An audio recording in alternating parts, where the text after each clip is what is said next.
My mom texted me, "Don't come to the wedding. You and your kids just make things awkward." No warning, no phone call, just that sentence, cold and final, lighting up my screen while I stood in the pharmacy line with a $140 prescription in my hand. My sister reacted with a laughing emoji. I stared at it for a second, then typed back, "Then you won't need my card for the venue." They kept laughing in the group chat, completely unaware that I was already holding the one thing they couldn't afford to lose. And that's where everything began to unravel. Before I tell you how it all played out, hit like and tell me in the comments, have you ever had family turn cruel the moment you finally said enough? When people hear stories like mine, they always ask the same question: how could your own family treat you like that? The truth is, it didn't happen overnight. My mother Angela had a gift for turning guilt into currency, and I was her most reliable bank. Ever since I was 16, she'd call it helping out, but somehow that help always came with an invoice attached. When my sisters Jenna and Megan were in college, I co-signed their student loans because Mom said, "You've got the steady job." When our stepdad Rick lost work for a few months, I covered utilities, groceries, even Mom's hair appointments because she swore she'd pay me back when things got better. They never did. I guess I learned early that in our family, love was measured in payments. Still, I kept giving because I thought that's what daughters do. I'm 35 now, a single mom of two, working as an accountant at a pharmaceutical company. My days blur between spreadsheets, school runs, and the quiet kind of exhaustion you only understand if you've ever had to hold everything together by yourself. And even then, I made time for them. For months, I'd been helping Jenna plan her dream wedding. Every invoice, every call, every deposit, my name was on it. She wanted a lakeside venue with a glass reception hall, the kind of place that looked perfect on Instagram, but cost more than most people's cars. I told myself it was fine, that she deserved it. I just didn't realize I was funding my own humiliation. Looking back, there were signs, tiny moments that should have warned me. The way Mom's tone changed whenever I asked about sharing costs. The way Jenna brushed off my questions like I was just a worker on her payroll. "You're so good with money," she'd laugh. "You can handle it." And I did $3,000 for the deposit, $1 and $200 for catering consultations, $600 for floral samples, all charged to my credit card. I told myself it was temporary, that they'd pay their share once things settled. They never did. Still, I stayed involved. I showed up to fittings, scrolled through fabric swatches, even took the venue tour while Jenna said she was too stressed to go. Mom kept reminding me family sticks together, and I believed her right up until that text. Maybe that's why it cut so deep. It wasn't just about a wedding. It was about realizing I was only valuable as long as my card worked. Standing in that pharmacy line, I wasn't thinking about revenge or money. I was thinking about all the times I begged to be seen as a daughter, not a resource. And somehow, that text made everything perfectly clear. I wasn't part of their celebration. I was their safety net. And now I was done. The next morning, the group chat was still buzzing like a hive. My phone lit up again and again, laughing emojis, inside jokes, a meme of a bridesmaid tripping down the aisle. It wasn't just cruel, it was coordinated. They were all in on it. I stared at those messages for a long time before muting the chat completely. That small click felt louder than anything I could have said.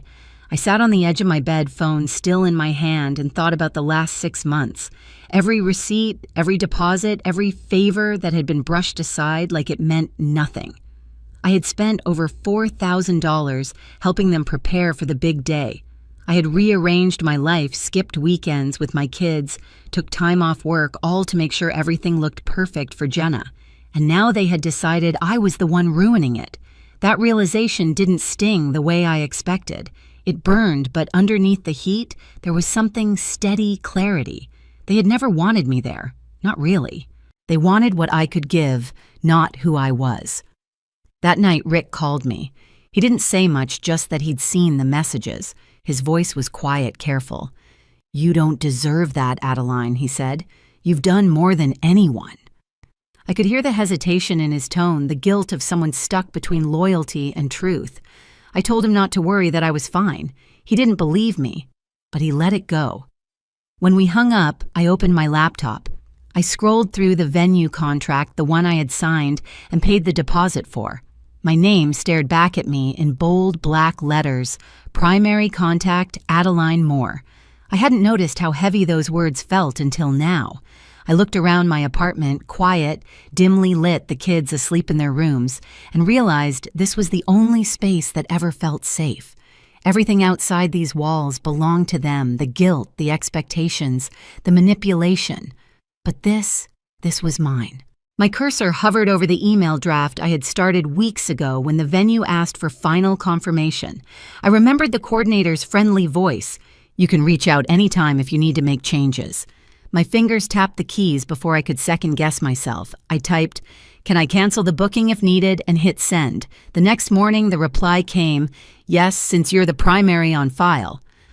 I sat back, reading it twice, my pulse steady for the first time in days. They thought I'd stay quiet, that I'd keep paying, keep apologizing, keep trying to earn a seat at a table that had already decided I didn't belong. But what they didn't know, what they never imagined, was that the table was about to disappear entirely. I didn't cancel the venue right away. I waited 2 days long enough for them to keep laughing, long enough for the silence to grow sharp. By Wednesday morning, Jenna posted a countdown on her Instagram story, 12 days until forever. I watched it for exactly 3 seconds before opening my laptop. The venue coordinator, Melissa, picked up on the second ring. She remembered me right away, probably because I was the only one who ever showed up for the planning meetings. "Hi, Adeline. Are we confirming the final payment today?" she asked, cheerful as ever. "Actually," I said, keeping my voice calm, "I need to cancel the event." There was a pause on the line. Then, in that quiet, I could almost hear her nod. "Understood.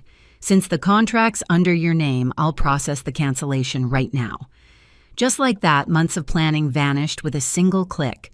But instead of guilt, I felt stillness. The kind that follows a storm when the air feels heavy but clean. After hanging up, I sat for a while staring at the muted group chat. They were still posting memes about the drama queen ruining the mood. I almost smiled, because in a few hours they'd realize what real drama looked like. That afternoon, I made a second call to Carla and Denise, my 2 oldest friends from college. They'd eloped during the pandemic and never got to celebrate properly. When I told them the date and the venue were suddenly free, they thought I was joking. "No joke," I said. "It's yours if you want it. My treat." There was silence, then soft crying through the line. They didn't know it, but they were saving me too. Giving that day a new purpose meant I didn't have to carry its ugliness anymore. By evening, the group chat had gone quiet. I knew why. The payment must have bounced, and the venue had probably sent the cancellation notice. I imagined the panic spreading like wildfire, Jenna refreshing her email, Mom pacing the living room, Megan typing in all caps. I poured myself a glass of water, leaned against the counter, and waited. Not out of cruelty, but curiosity. How long would it take before they realized the only person who ever kept things together was gone?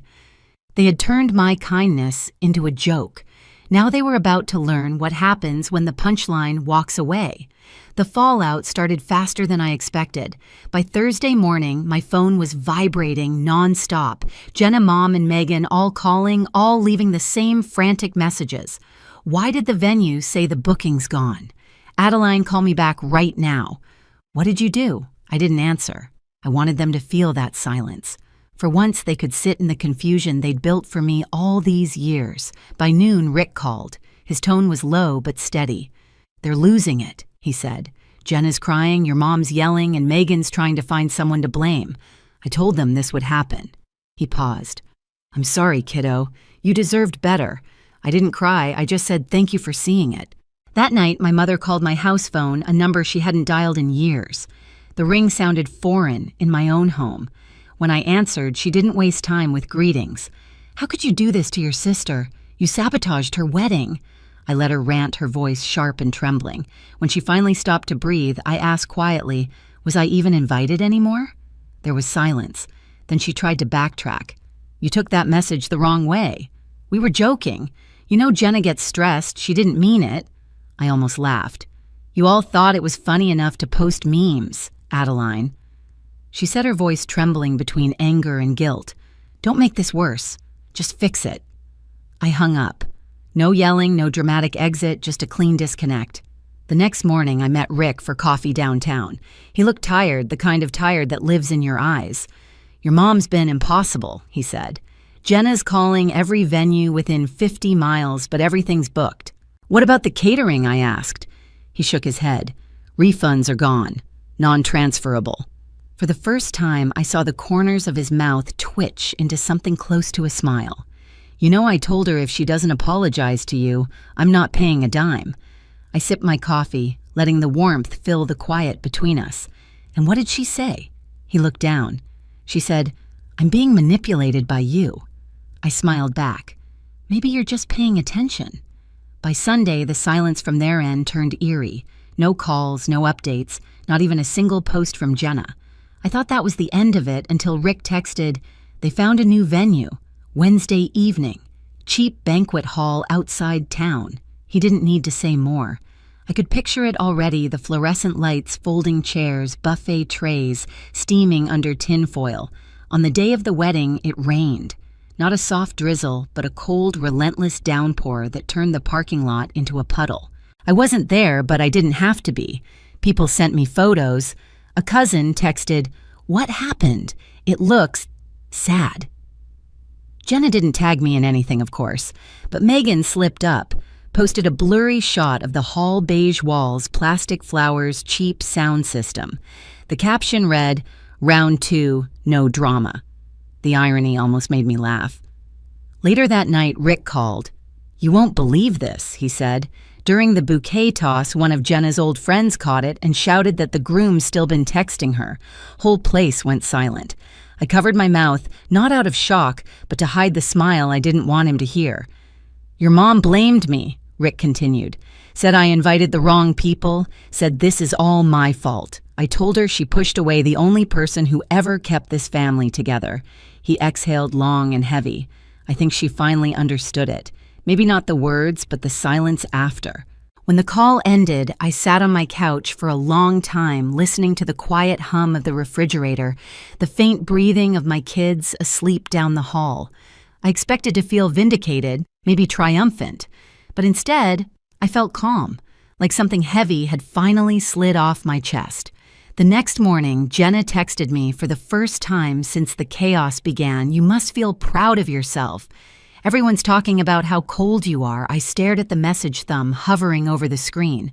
For a moment, I considered replying, explaining, defending myself. But what would be the point? She didn't want the truth. She wanted a reaction. So I put the phone face down and let it buzz against the table until it stopped. A few days later, Rick texted again, 2 words, "I'm leaving." I called him immediately. "You mean?" "Yeah," he said. "I told your mom I'm done. I can't live in a house where decency is treated like betrayal." His voice softened. "I added your name to my insurance, by the way. You're the only one who ever treated me like family." My throat tightened, but no tears came. I just whispered, "Thank you." That night I walked out to the balcony. The rain had stopped. The air smelled clean, like everything had been washed new. I thought about the text that started it all, my mom's cold words, the emojis, the laughter. They thought I was being petty when I pulled away. But they never understood it wasn't revenge. It was release. For years I'd been paying for their peace. Now for the first time, it was mine. Rick moved out a week later. No fight, no shouting, just a quiet departure that said everything words couldn't. He left a note on my doorstep written in his small, careful handwriting, "You were right to walk away first." When we met for coffee a few days later, he looked lighter, younger somehow. "The house is unbearable," he said. "Your mom's pretending everything's fine, but Megan's unemployed and Jenna's drowning in debt from that wedding." He stirred his cup slowly. "You know what's funny? They still haven't apologized. Not once." I smiled, but there was no satisfaction in it, just understanding. They can't. Apologies mean admitting the well is dry. He laughed softly, then handed me a small envelope.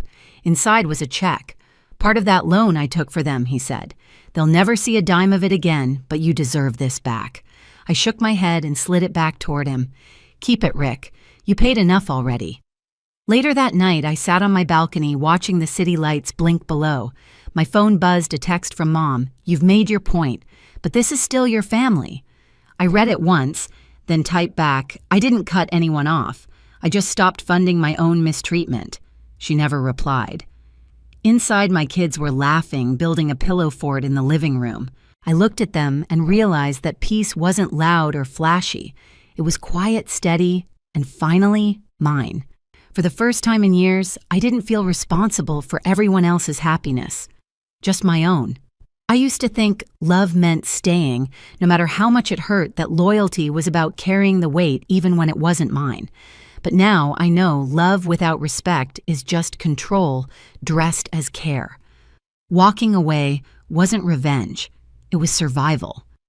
If there's one thing this whole mess taught me, it's that peace doesn't always come from fixing what's broken. It comes from finally letting it fall. So if you've ever had to choose between your peace and your family's approval, take it from me. Choose peace. You'll sleep better. You'll breathe again. And if this story hit a little too close to home, tell me where you're watching from, and don't forget to subscribe for more stories like this.